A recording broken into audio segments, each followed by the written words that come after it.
Opening statements. Yeah, obviously you guys saw the video of the Luminary. We have kind of the what do we call it, like a brazier. There's been so many words that we've called like this power source of the Luminary internally that I just want to make sure I get the right one. But we kind of have this like guardian elite spec, for lack of a better terminology, because we're gonna see a lot of things that really play into like that guardian protective like playstyle. And we've kind of seen a lot of different shifts with like the Willbender being a lot more mobility, and then like Dragon Hunter being more of that ranged character, Firebrand obviously being like the super powerful support kit, that are all like kind of adjacent to what Guardian typically is and thematically is. But the Luminary kind of leans a lot heavier into just normal Guardian themes while really elevating them, because we saw in the video we had like the Radiant Shroud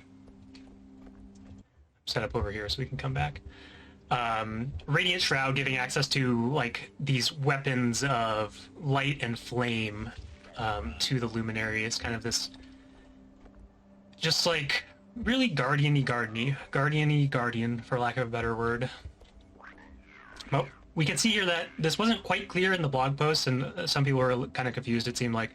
We do still have the core virtues here available to Luminary, and that was a pretty deliberate decision as we were thinking about like, well, we knew we wanted to do the Shroud pretty early and have like the access to the different weapons.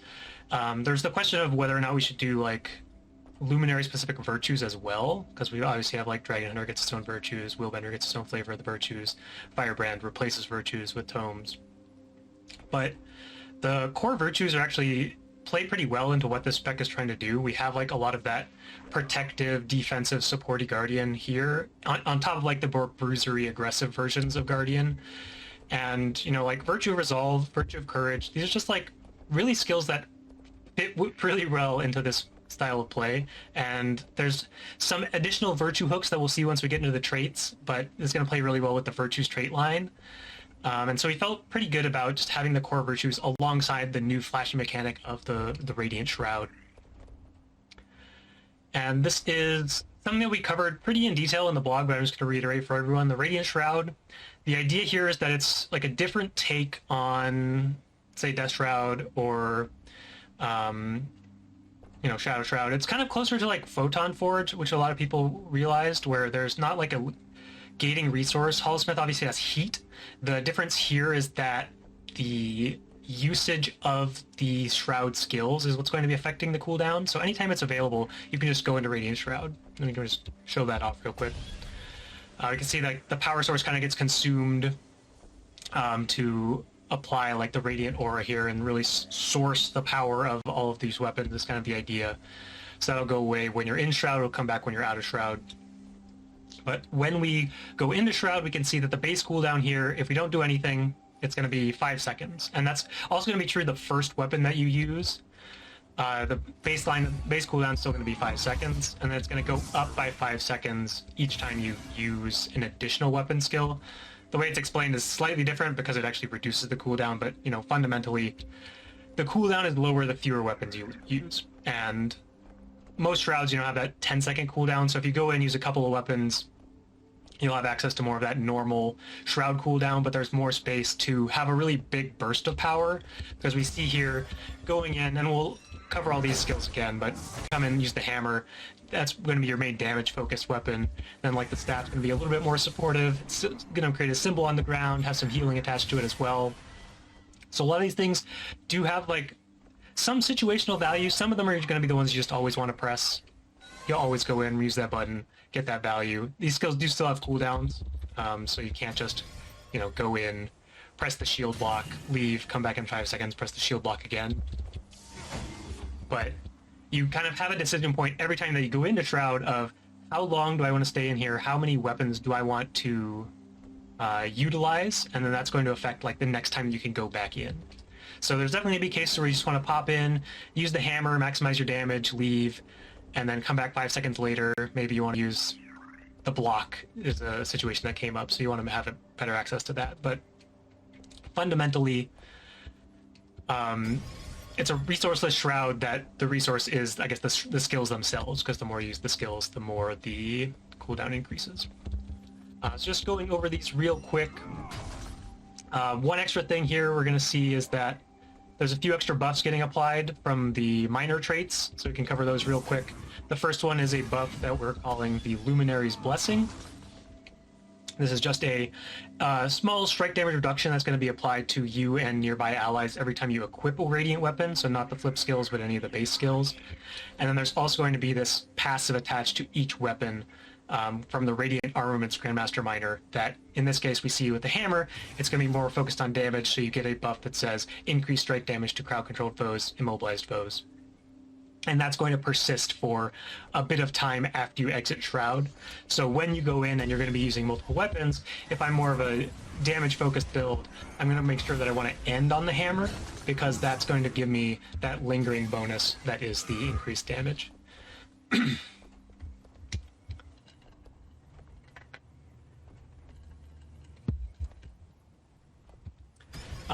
The auto attack is going to be a similar, it's just going to be like kind of a burst of energy around you. The interesting thing here is that it's going to be a different effect based off which weapon you have equipped. So if you have the sword, you're going to get a little vulnerability on top. Hammer's going to be the most damage. Shield's going to give some resolution. Staff, you're going to give some regen. And potentially a little bit of like a small heal attached to the more defensive ones. And then the bit of damage attached to the more aggressive ones.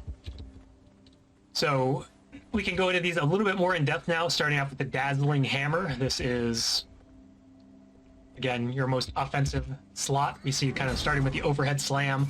All of these start with what we vaguely call an equip skill, where I perform an attack while equipping the weapon, and that's going to flip the slot over into the follow-up skill, Shining Spin, which is just going to be an AoE damage skill that deals increased damage against disabled foes. That's going to be a pretty common theme. We'll see that in a couple other places as well, where this spec's really going to be looking for those moments of opportunity where you're going to land an immobilize or land a crowd control and then really be able to unleash a lot of damage.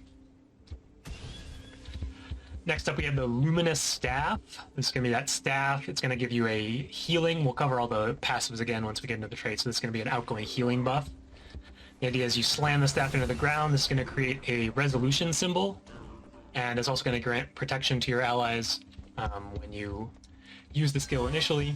It's going to give some prot, and then the resolution symbol is going to go out, and that's going to flip over into Restorative Glow. This is going to be a AoE heal, AoE condition removal, and it's also going to give a bit of that strike damage redirection that we've seen in a few places before. It's going to be a little bit smaller, 10%. Redirected from your allies to yourself. This one has kind of a safety valve built into it, where anytime that you take damage while this effect is active, if you fall underneath 50% health, it's going to remove itself from you, so you won't be able to just, one-shot yourself by applying this buff to your allies in like a worldly world environment.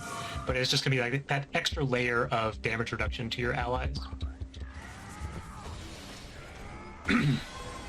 Next up, we can take a look at the sword. Let's get some close-ups on these weapons actually real quick, because these look super cool. The art team really crushed it. I mean, they crushed it with like all the specs, but I'm just really a big fan of like the art that came together for the Luminary. You can see the hammer there, the staff here. Just looks super sweet. We'll see a lot more of these models on some of the other skills as well. Stay tuned. Next up, we're going to look at the sword. We start with Gleaming Blade. This is going to be a bit of mobility. We leap in, do initial slash, do some cripple, do some vulnerability. That's going to follow up into Lucent Thrust, just a quick sword stab that's going to immobilize movement impaired foes. So a pretty natural combo. You leap in, apply cripple, and then you potentially land an immobilize, which can then play into like your hammer CC, hammer damage. You do equip both the sword and the shield anytime you use either of the sword or the shield. Just because it looks way cooler. Like, it just looks way cooler to have a sword and a shield equipped than to just have a sword or just have a shield. But you will only get the passive of the skill you actually use. So if you ever get the sword passive, which is going to be an increased movement speed. So this is, again, that more mobility-focused slot. You can leap in, leap away, and then get a little extra burst of speed to chase down your enemy or run away from your enemy. And then last up, we're going to take a look at the Radiant Bulwark. There's just going to be a channeled block. Nothing too crazy, but it's also going to give an AoE Aegis to nearby allies anytime that use that skill. So a little bit more of that situational, shareable Aegis to just be that powerful defensive moment. And that's going to follow up into the Brilliant Slam. There's just going to be a quick shield bash. That's going to daze. Pretty short duration daze. It's going to be more of that interrupt value. Just another layer of crowd control to potentially set up your hammer skills or your future skills. So that's the Shroud mechanic. And I think I covered all the things that I wanted to cover, so we can hop into the utility skills next. And I'll come back and do another pass on all of these tooltips at the end as well. So starting things off with the Resolute Stance, kind of a common theme, but not a theme that is true of all the stances, is that a lot of the stances are a bit more unique in what the stance effect is. Here you see that Resolute Stance is when you remove conditions from yourself, you get a little bit of extra healing. And the idea is that all these stances have some sort of AoE component attached to them as well. So when I activate this, it's going to do an AoE heal and AoE condition removal. And the effect that happens in an area, whether it's an offensive or a defensive one, we'll see a couple different flavors. But this is going to be playing into that stance effect, because I'm going to apply the stance to myself that says heal when I remove conditions for myself, and then do a pulse of AoE healing and condition removal, which will then trigger the stance, assuming you had conditions on you.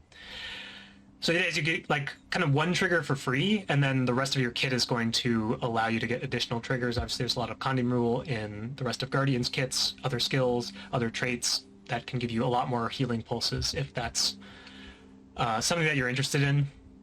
You can really kind of level up your healing skill through that.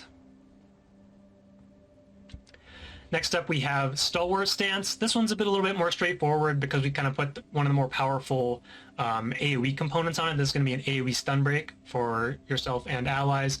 Also going to grant AoE Aegis again, so another really powerful button especially for support, but you know, personal stun break, personal Aegis, and then that personal damage reduction. Just a pretty potent defensive tool.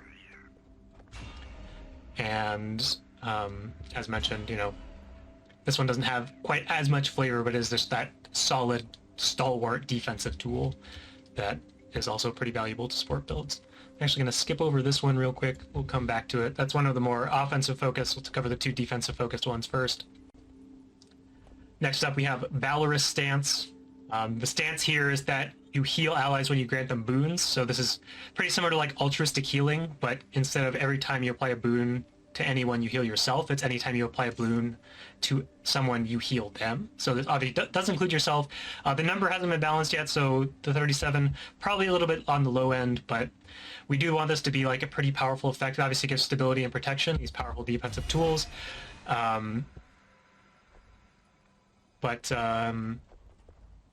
Sorry, I got distracted by something else. But we see protection, stability, and then that's going to be healing these allies as well.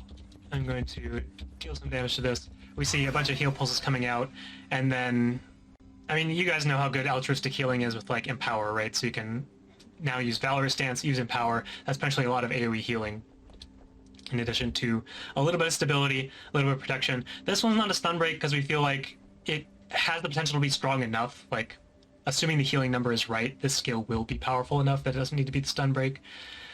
And, you know, maybe you just want to play it alongside Stand Your Ground as well, get even more stability. There's potentially a lot of stability access with this spec that we'll see as we get into the traits as well. But just really leaning into like those powerful defensive boons that Guardian is so well known for. Next up, we have Eulgent Dance. This one's kind of a mix where it has some defense and some offense. So the first thing we're seeing here is that it's going to give some AoE barrier, AoE light aura. And then it's going to give us a buff that is basically a charge up counter for this explosion that happens at the end. So we see the kind of this swirling aura. And this is going to stack up anytime an enemy strikes you or anytime you strike an enemy. And that's going to increase the damage of this final explosion. And if you reach the stat cap, so it's like there's a maximum of 10 stacks. If you hit 10 enemies or get hit 10 times or a combination of any of those things, this big explosion at the end is also going to do some daze.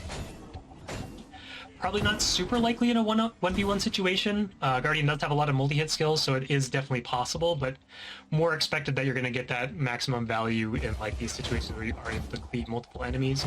But the baseline of the skill of that AoE barrier, AoE light aura, which will be relevant once we get into the trait line as well.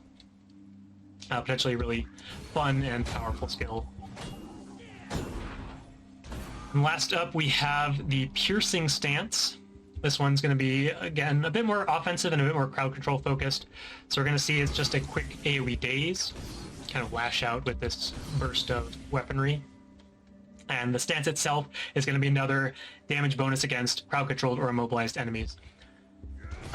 So we see, short duration daze, not going to give you as much opportunity to unleash like a huge burst of damage, but maybe your next skill is going to line up with this 1.5 second daze.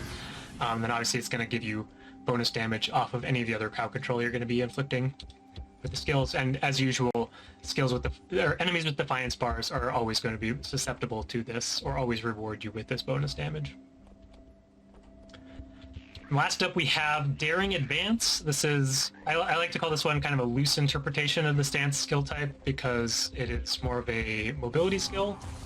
And we're going to leap to an area, and it's not going to give you in particular a buff, but it's going to create this area of power that is arguably the stance, where this is going to be applying Might, Fury. It's going to be pulsing Luminary's Blessing as well, so we're going to see, like, make sure I'm not going to die when I do this, but we can see, like, as this buff gets reapplied, you're getting that healing pulse because it's anytime that it expires in any way, whether it is by timeout or by refresh. That's also relevant for the Shroud, because if you are using those skills back to back to back, you will get that refresh on Luminary's Blessing, which will trigger the healing. So this is a pretty powerful, area. A lot of defense and offense attached to here. We're also going to see that if we leap in and we strike enemies, it's going to do a tether on these enemies. That it's a little different from like the DH tether or the Spellbreaker tether. This one is going to be just a stun if you get too far away, but the range threshold is a little bit shorter. So the idea is that, the stun is a little bit harder to avoid, but it's not quite as powerful as getting pulled back. And it will, again, set up some of your skills that care about striking crowd-controlled foes. And I'm just going to use this skill a few times because the art is fantastic. I love this area. It's like the arena of weapons. You are free. It's not a ring of warding naturally. You do have the tether attached. You can just walk out of it. You might get stunned. But it looks very cool, very threatening.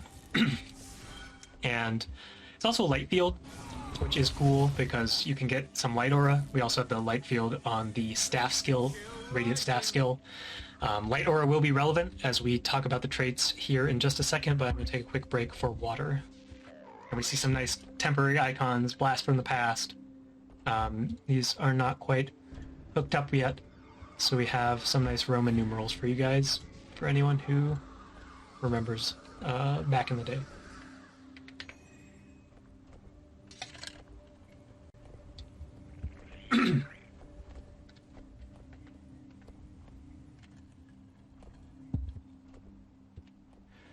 All right, let's talk about some traits. So as with all the elite specs, this is just kind of the minor trait that explains the profession mechanics and all those things.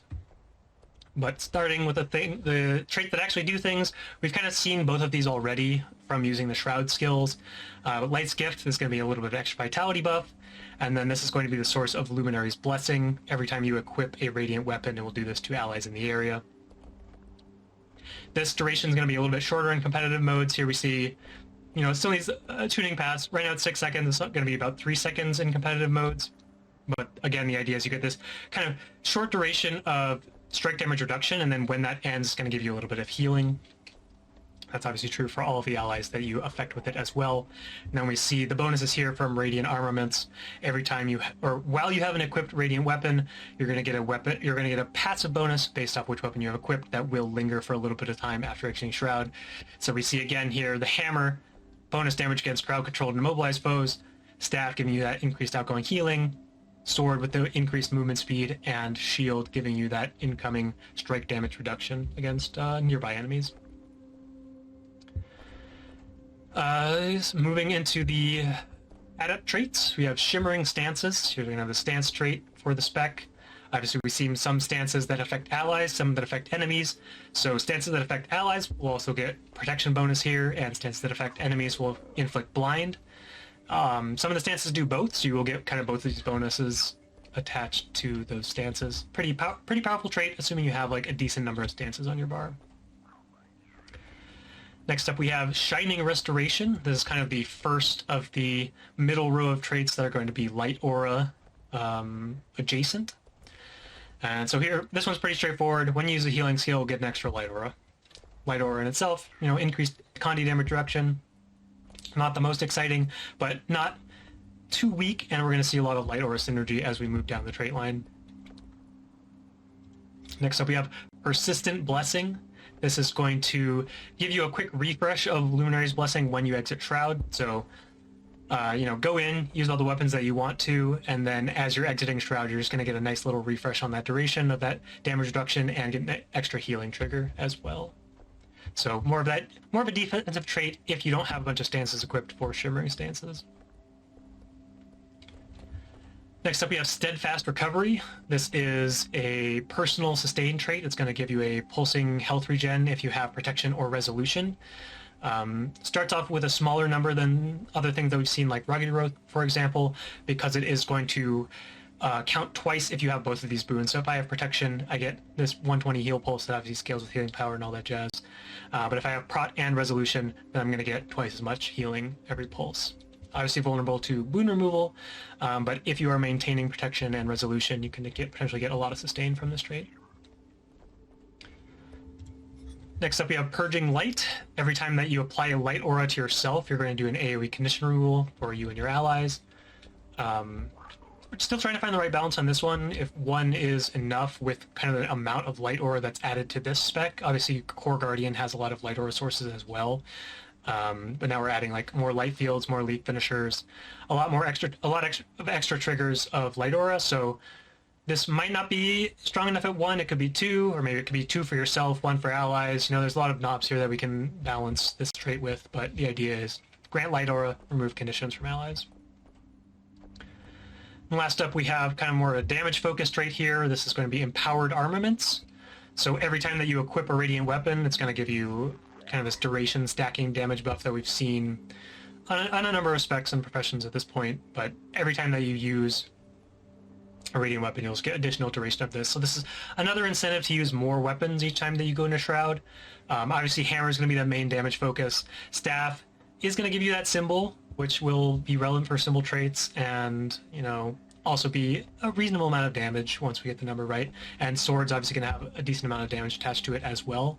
So there is already some incentives to use more weapons, but here's another incentive to use more weapons, is to get more damage. I'm going to start in the center. That seems to be a trend for this stream, starting with a middle Grandmaster Major trait. This is the Sovereign of Light. It's kind of a play on the King of Fire's trait that Berserker has. In name and in functionality. So we're going to see another light aura trigger here that if I have this trait equipped, when I enter Shroud, I'm going to get a light aura. And then all of your Luminary skills, so that will be Radiant Shroud skills and Stance skills, will detonate that light aura, and that's going to do some AoE damage, it's going to do AoE healing, and it's going to give some AoE resolution as well. We can see we pop in, use a hammer skill, we're going to get a little bit of a light aura explosion there. And, you know, it's going to be hopefully a reasonable amount of damage, reasonable amount of healing. Resolution, pretty relevant for all the Guardian traits that love resolution.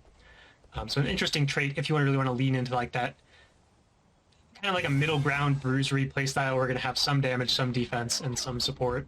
Potentially an interesting trait selection.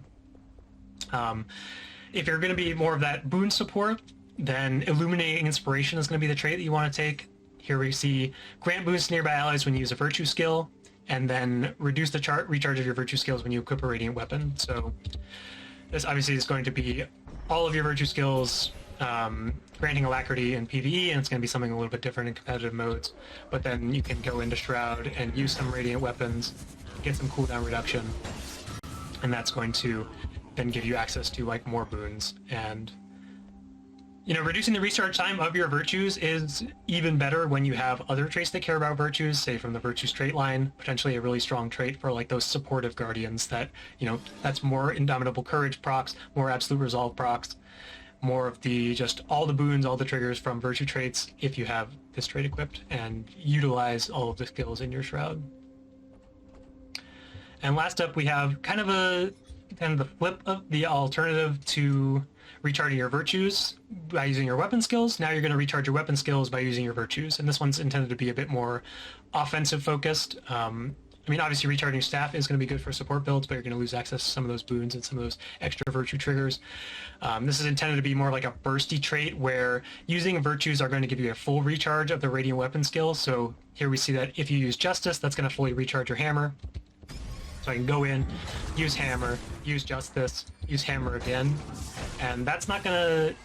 The cooldown is still going to be based off each unique weapon that you use. So if I go in and I use hammer twice, or even 3 times if I use, say, renewed focus and recharge my justice and then do it all again, that's still only going to count as 1 weapon used for the sake of the cooldown reduction. But you can see that we can get some pretty bursty moments if we go in, use all these skills, recharge them all with the virtues, and then we can do it all again with renewed focus if we really want to. So you are the master at arms. You get to use all the weapons really as much as you want. Well, not as much as you want, but significantly more than builds with different traits. And pretty fun to play with, and potentially very powerful DPS trait. So I think I got through everything. So we're just going to do some hovering of things for just a minute here. We'll go over all the traits again, and then over all of the skills again. Right. What do you think about Luminary, Taylor? While you're doing that, question, what roles do you think, the spec will see in the game? Like, how would it play in PvE or maybe World v. World? Yeah, so it's definitely going to have access to, alacrity, so we do expect especially a DPS alac build to be relevant for PvE. Obviously the pure damage build for sure. I think we definitely want to see like some more of a supportive role as well.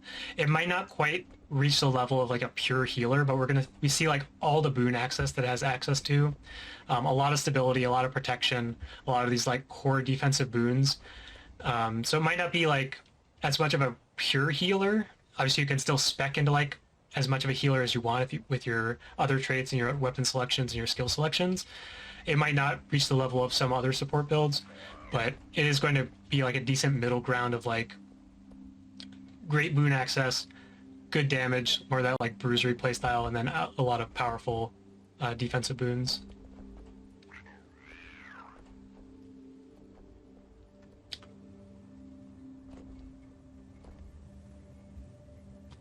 Yeah, I think people have been asking for a long time. A lot of Guardian specs take Guardian in a different way, but I think kind of a more traditional, stalwart figure with a sword and the shield hasn't really been represented as much as people would like for Guardian. So I think, the spec trying to step in those shoes, correct?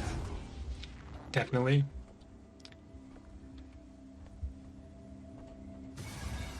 You enter Shroud a bunch of times because keep expiring.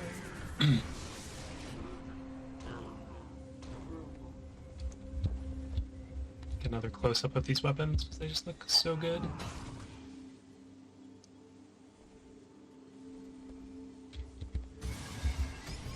Gleaming Blade.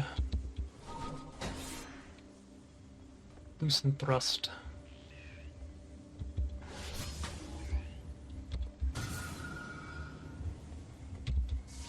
I'll try lingered on this one quite long enough.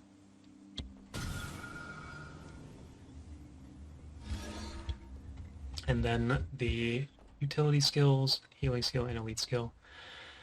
Yeah, I think there's a lot of fun traits, especially in the Grandmaster slot. Like, obviously, recharging cooldowns is always really fun and really powerful and really scary, but we see, like, a couple of cooldown reset traits. And even, like, I've been having a lot of fun internally, I think, with Sovereign of Light, just leading into, like, the full, how many light auras can we get? How many times can we detonate light aura? Just, like, a lot of burst healing, a lot of burst damage. It's pretty fun to play with. Eulgent Dance. I'm just about done here, and then we can move on to the Gale Shot. Gale Shot. Know everyone. A lot of excited people for that. I'm excited to show it off. Alright. I guess I can hover this one too. Seems important.